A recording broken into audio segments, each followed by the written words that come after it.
Today, we would like to introduce our study on exploring the experience of neurodivergent engineers in the workplace. So let's start with some introductions.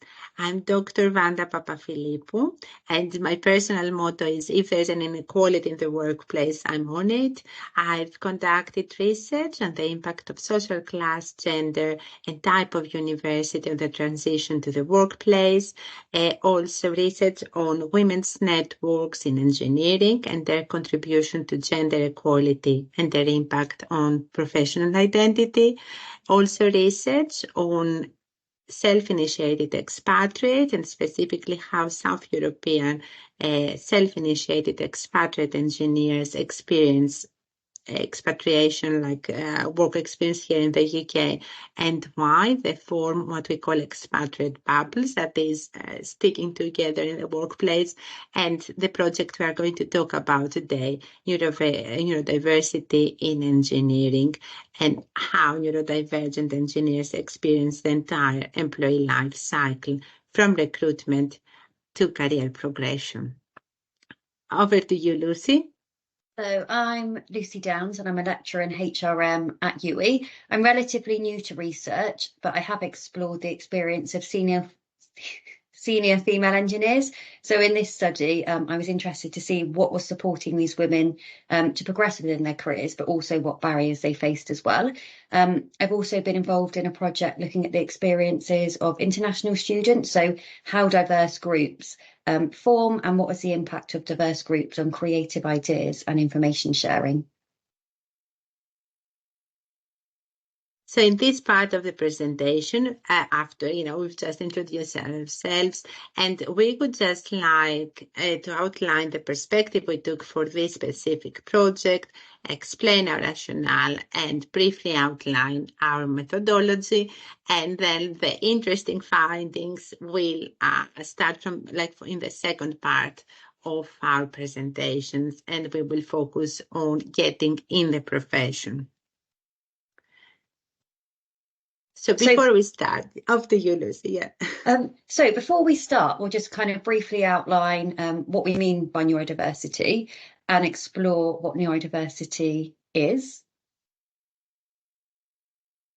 So historically, conditions such as ADHD, autism, dyslexia, dyscalculia, they've all been labelled under the medical model as kind of deficits.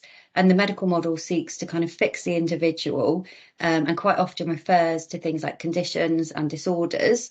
We've then seen kind of a progression to the social model of disability, and that started to argue that actually it wasn't the individual, but it was the environment around the individual that was creating challenges. And this is where the term neurodiversity first started to kind of come into the literature. We've now moved to kind of the neurodiversity paradigm, and this is a paradigm and the perspective that we took for this project. So this views that ADHD and autism, they're just natural variations in human cognition. This approach really takes a strength-based approach. So it says that rather than kind of focusing on deficit, we should be acknowledging and celebrating strengths, but that we also shouldn't neglect that sometimes people do have kind of medical needs. So we should always do what is right for the individual and take a more holistic approach. So there's been a dramatic increase in diagnoses, but there's very little research on neurodivergent employees within the workplace, and even less so on neurodivergent engineers. In fact, I don't think there are currently any studies on neurodivergent engineers. So this is kind of why we decided to focus on this area. And within the workplace, we do know that neurodivergent employees are often marginalised, discriminated against, and quite often face social isolation. So why did we choose to focus on engineering specifically? Anecdotally, there are many neurodivergent individuals in the profession, as it has been argued that neurominority thinking strengths align to engineering skills. Some of these strengths can be attention to detail, creativity, thinking in images, etc., etc. So also, because of the skill shortage in the profession, there have been many initiatives aiming at encouraging neurodivergent students to explore STEM careers, and quite recently also some initiatives like for apprenticeships or recruitment for roles specifically aimed for neurodivergent individuals.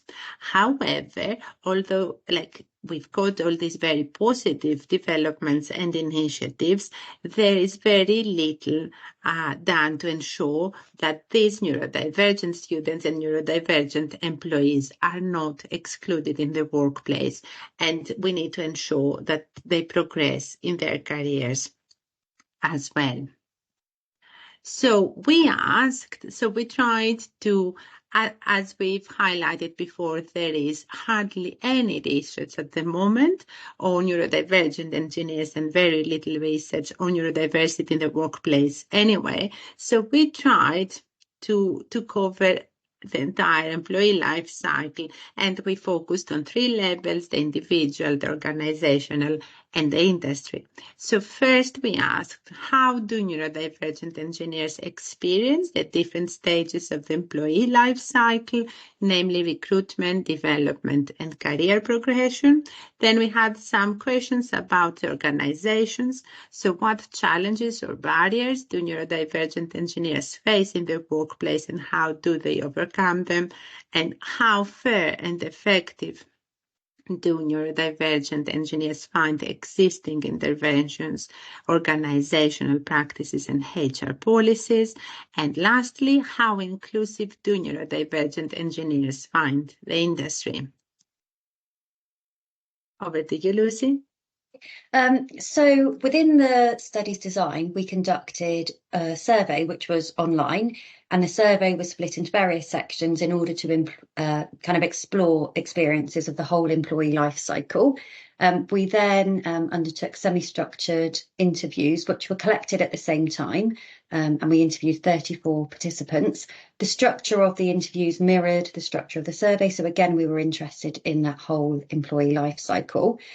We sought to gain the experiences of professional engineers that came from a range of sectors, so aerospace, mechanical engineers, software and electronic engineers as well.